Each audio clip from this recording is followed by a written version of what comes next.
Assalamualaikum warahmatullahi wabarakatuh.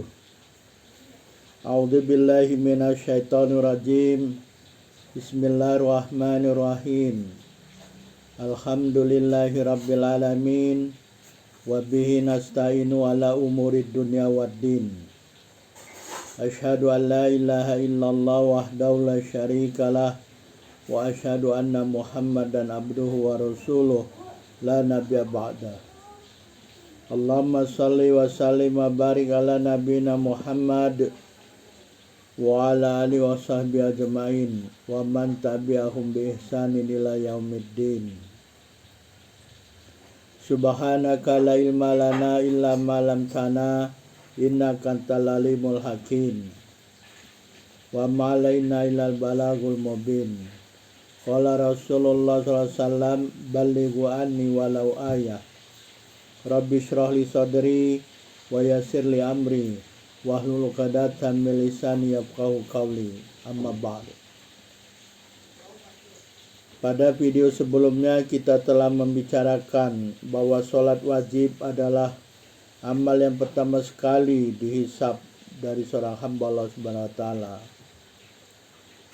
Sebagaimana telah disebutkan dalam hadis yang diriwayatkan dari Abu Hurairah radhiyallahu anhu, beliau mengatakan, aku telah mendengar Rasulullah SAW bersabda, inna awwala ma yuhasabu bil abadu yaumal qiyamah min amalihi sholatuh, fa in saluhat faqad aflaha wa anjah, wa in fasadat faqad khaba wa khasira.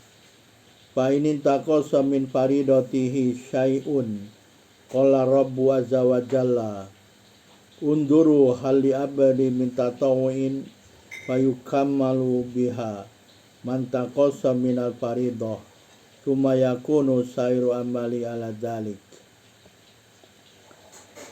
Maksudnya, inna awwala ma yuhasabu bil abdu, sesungguhnya sesuatu yang pertama sekali dihisab dengannya seorang hamba Allah yaumal qiyamah, pada hari kiamat, min amalihi, dari amalnya, sholatu adalah sholat wajibnya. Fa in saluhat, jika sholatnya baik, jika sholatnya sempurna, faqad aflaha wa anjaha, maka sungguh dia telah berhasil, dia telah sukses dan selamat. Wa in fasadat, jika sholatnya rusak, faqad khaba wa khasira, maka sungguh dia telah gagal dan merugi. Fa in taqasa, jika sholatnya kurang, min faridati, dari sholat wajibnya, syai'un, fa in taqasa min faridati syai'un, jika dari sholat wajibnya kurang sesuatu, qala rabbu azza wa jalla, Allah Subhanahu wa taala telah berfirman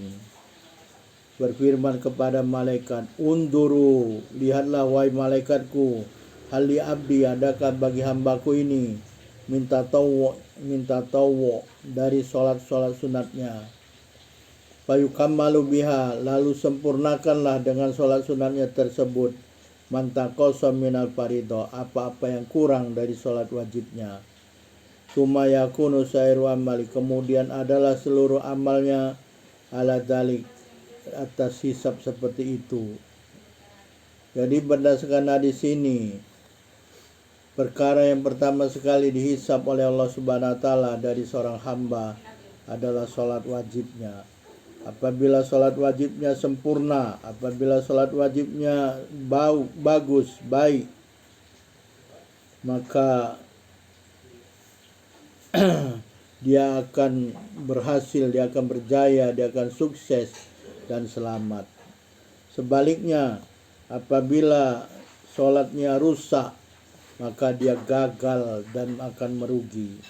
Hadis ini diriwayatkan dalam Sunan At-Tirmidzi nomor 413 dan Sunan An-Nasai nomor 465 dan 466. Dikatakan bahwa makna sholat itu baik adalah dengan mendirikannya secara benar dan mematuhi ketentuan yang telah ditetapkan oleh Allah dan Rasulnya. Sedangkan makna perkataan aflaha wa anjaha, aflaha adalah bebas, dia sukses, bebas dari azab. Sedangkan anjaha, dia adalah tercapai baginya ganjaran sholat. Hal ini dikarenakan sholat wajibnya sempurna dan bagus dan baik dan benar. Sebaliknya, sholatnya fasadat apabila sholatnya rusak karena tidak dikerjakan atau dikerjakan tanpa benar, tanpa memenuhi tuntunan yang ditetapkan oleh Rasulullah SAW, atau sholatnya tidak diterima, ditolak oleh Allah Subhanahu wa Ta'ala, maka dia akan merugi. Perkataan khoba dan khosiro, ada dua perkataan di dalam hadis tersebut. Dikatakan khoba, dia gagal, dia tidak berhasil, bermakna diharamkan baginya ganjaran sholat atau dia menyesal. Sedangkan perkataan khosiro adalah berlaku azab baginya, jadi nanti akan diazab dia, atau menjadi diharamkan baginya dari kemenangan dan diharamkan baginya dari bebas azab. Jadi dia tidak bebas azab. Dalam kesempatan ini kita akan membicarakan apa yang akan berlaku jika seorang rusak sholatnya, sholat fardunya di dunia. Apa yang akan berlaku nanti setelah dia dihisab oleh Allah Subhanahu wa Ta'ala. Apakah ada azab yang akan berlaku atasnya? Apabila seorang hamba Allah Subhanahu wa Ta'ala senantiasa mendirikan sholat yang 5 waktu, maka ada janji di sisi Allah bahwa Allah Subhanahu wa Ta'ala akan memasukkannya ke dalam al-jannah. Sebaliknya, apabila dia tidak melakukan sholat tersebut, bermakna sholat itu rusak, maka tiada janji apapun di sisi Allah Subhanahu wa Ta'ala. Jika Allah Subhanahu berkehendak, Allah akan menyiksanya atau mengazabnya. Jika Allah berkehendak, Allah akan memasukkannya ke dalam jannahnya. Perkara ini telah diriwayatkan dari Ubadah bin As-Samit radhiyallahu anhu. Beliau mengatakan, aku mendengar Rasulullah SAW bersabda, khamsu sholawat katabahunallahu alal ibad, faman ja'a bihinna lam yudai minhunna syai'a istighfafan bihaqihina kana lahu indallahi ahdun ayyudakhilahul jannah wa man lam ya'ti bihinna falaisa lahu indallahi ahdun insya'a adzabah wa insya'a adkhalahul jannah. Maksudnya, khamsu sholawatin, ada 5 sholat wajib yang Allah telah mewajibkannya atas seorang hamba. Faman ja'a bihinna, maka jika hamba tersebut mendatangkan sholat tersebut atau mendirikannya, lam yudai, kemudian dia tidak menyia-nyiakan sholat tersebut, syai'a, sesuatu pun, istighfafan bihaqina, karena merendahkan atau menganggap remeh hak-hak sholat wajib, kana lau ahdun, adalah baginya di sisi Allah janji. Apa janji tersebut? Ayyudakhilahul jannah, Allah akan memasukkannya ke dalam al-jannah. Tetapi sebaliknya, wa malam ya'ti bihinna, maka siapa yang tidak mengerjakan, tidak mendirikan sholat wajib tersebut, falaisa lahu indali ahdun, maka tidak ada di sisi Allah baginya janji. Jika Allah berkehendak, Allah akan mengazabnya, dan jika Allah berkehendak, Allah akan memasukkannya ke dalam al-jannah. Hadis ini diriwayatkan oleh Abu Dawud nomor 1420 dan An-Nasai nomor 461. Hadis ini adalah hadis sahih. Berdasarkan hadis ini, Allah Subhanahu wa Ta'ala berkehendak jika Allah akan menyiksanya, atau jika Allah berkehendak, Allah akan memasukkannya ke dalam al-jannahnya. Ini bagi orang-orang yang tidak mengerjakan sholat di dunia. Jadi jika Allah berkehendak, Allah akan menyiksanya, mengazabnya. atau Allah berkehendak memasukkan ke dalam al-jannahnya. Rasanya kedua perkara yang disebutkan dalam hadis ini kemungkinan besar Allah Subhanahu wa taala akan mengazabnya. Allah akan mengazabnya dengan mencampakkannya masuk ke dalam an-nar yang disebut dengan sakor. Ya, mana dalilnya? Dalilnya adalah Al-Quran surah ke-74, surat Al-Muddatsir ayat 38 sampai 40 sampai ayat 47, yaitu A'udzubillahi minasyaitonirrajim. Kullu nafsin bima kasabat rahina illa ashabal yamin fi jannati yatasaalun anil mujrimin ma salakakum fi saqar qalu lam nakum minal musallin wa lam naku nutimul miskin wa kunna nakhudu ma'al khaidin wa kunna nukadzibu biyaumiddin hatta atana yakin. Allah Subhanahu wa taala berfirman, ya,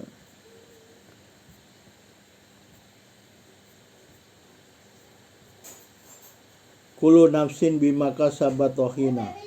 Tiap-tiap diri terikat, tidak terlepas dari apa-apa yang telah dilakukannya di dunia. Ya. Dia akan mendapat balasan buruk bagi amal jahatnya, bagi amal buruknya yang dikerjakannya ketika hidup di dunia.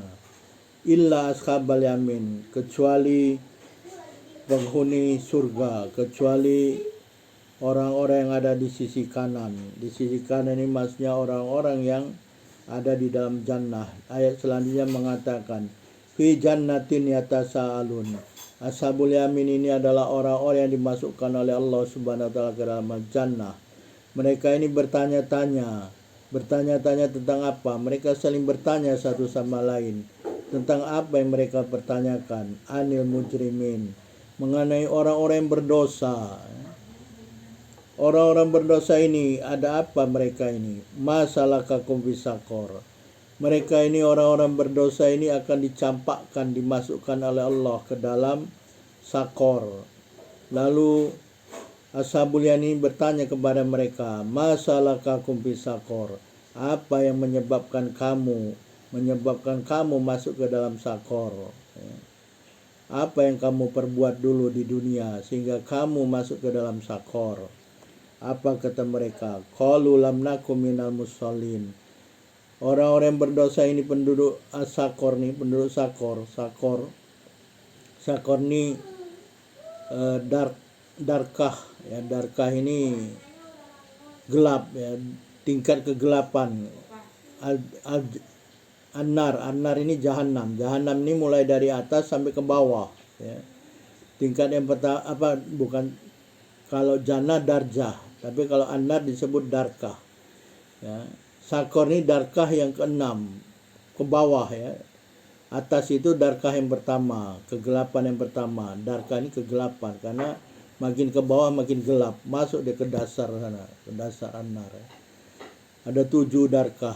Nah, sakor ini darkah yang keenam. Jadi ditanya oleh ashabul yamin, masalakakum fisaqor. Kenapa kamu masuk ke dalam sakor? Apa yang menyebabkan kamu masuk ke dalam sakor? Mereka mengatakan qalu lam nakum minal musallin. Mereka orang-orang yang berdosa ini, penduduk sakor ini mengatakan, lam nakum minal musallin. Kami dulu tidak sholat. Kami dulu tidak termasuk orang-orang yang sholat. Sholat di sini adalah sholat fardu. Jadi mereka ini tidak sholat di dunia. Walam naku nutimul miskin, dan kami tidak memberi makan orang miskin. Wa kunna nakhudu mal khaidin, dan keadaan kami ini ya, suka menceritakan perkara-perkara yang batil ya. Perkara-perkara yang salah ya. Salah menurut Allah dan Rasulnya ya. Mereka ini duduk bersama orang-orang yang suka bercerita, suka bersembang-sembang ya, suka bersembang dengan perkara yang batil ya. Perkara yang batil, perkara yang salah di sisi Allah Subhanahu wa taala. Mereka ini duduk ya, bercengkrama membicarakan perkara-perkara yang batil. Naudzubillah. Wa kunna nukadzibu biyaumiddin, dan kami mendustakan hari pembalasan, hatta tanal yakin, sehingga datang maut yang yakin, sehingga datang kepada mereka kematian yang yakin akan datang. Naudzubillah. Berdasarkan ayat ini, penghuni sakor itu ada 4. Yang pertama adalah orang-orang yang di dunia tidak sholat wajib. Naudzubillah. Ini penghuni pertama dari sakor. Penghuni yang kedua adalah orang-orang yang tidak memberi makan orang miskin. Ini penghuni yang kedua, orang-orang yang tidak memberi makan orang miskin. Ada pendapat mengatakan ini orang-orang yang tidak mengeluarkan zakat.